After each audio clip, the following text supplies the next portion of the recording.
Good afternoon. It is Wednesday, August 19th. I'm Gary McLeod. I'm back here with Gary Green. We thought we'd get together again with you and share some news and some information from our perspective. Before we get into any COVID or infectious disease issues, I have two items of business. First is that we really want to make sure we have accurate cell phone numbers from all of our providers.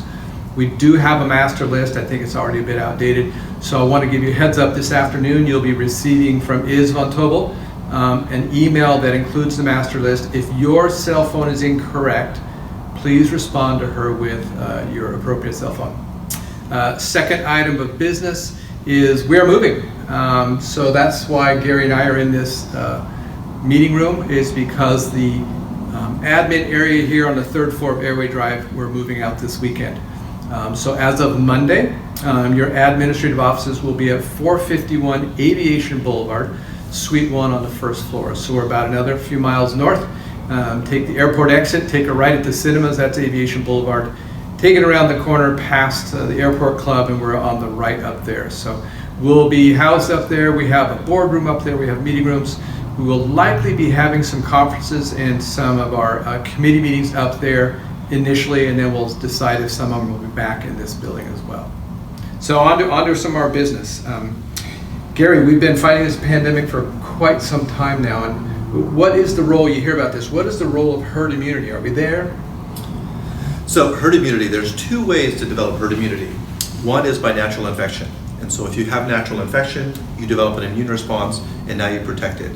We think that a second infection after you have one infection is very rare. But however, not enough people are developing, not enough people are getting infected to develop herd immunity enough for the population. In hard-hit areas, maybe 5 to 6% of patients will develop a serologic response. But it takes 50 to 70% of people to develop herd immunity in a community. So we would need 10 times the cases in order to develop herd immunity from natural infection. So we're not going to see herd immunity from natural infection, we're going to see it from a vaccination. It's going to take vaccine in order to really turn around this pandemic and to stop the spread and transmission effectively over the long haul. We're way ahead in the vaccine research. There's over 130 vaccines in trial. There are more than 31 internationally in human trials right now. Phase 2 and Phase 3 studies are going on. In the US, there's 3 major vaccine studies, and all of them look really good. They look good in the test tube, they look good in animal studies.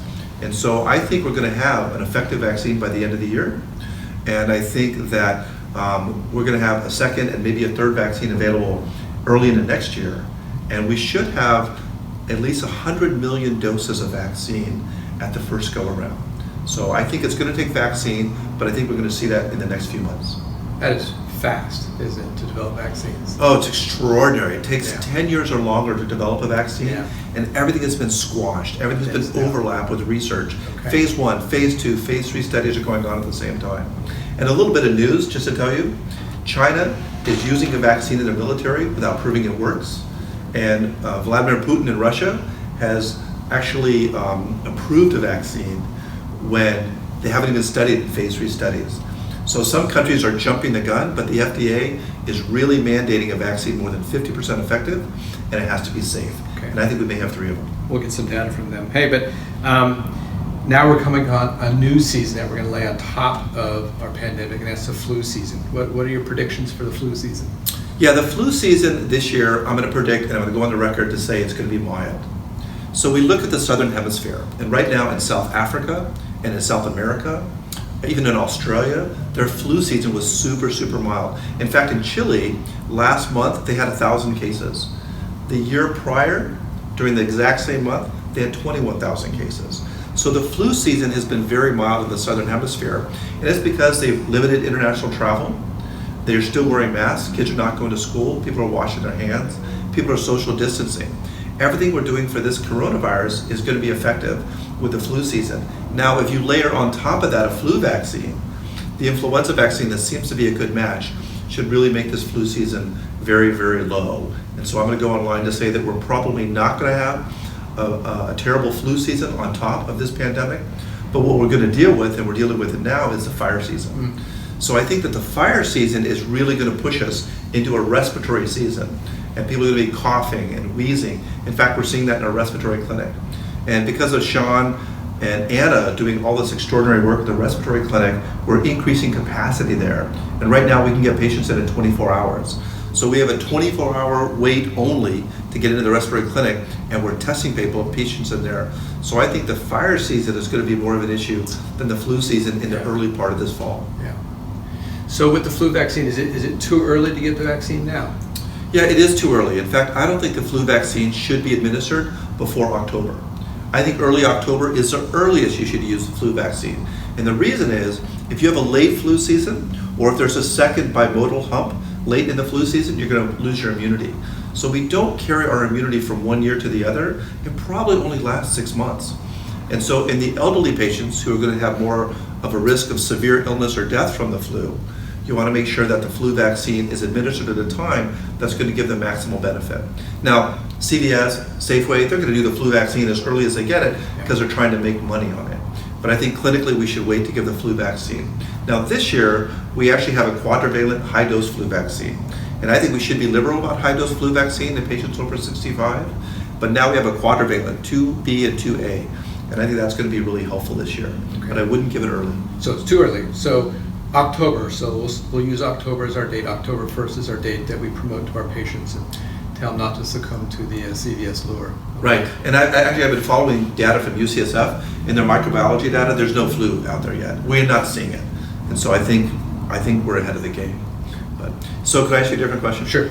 So this is a little bit off topic, but I want to ask you, what are you noticing, not only as the president of our group, but also as a clinician and a primary care doctor, what are you noticing with the fatigue factor and this level of exhaustion? I mean, I'm feeling it, but I'm curious on what your view of that is. Yeah, I'm not immune to that either. I'm tired.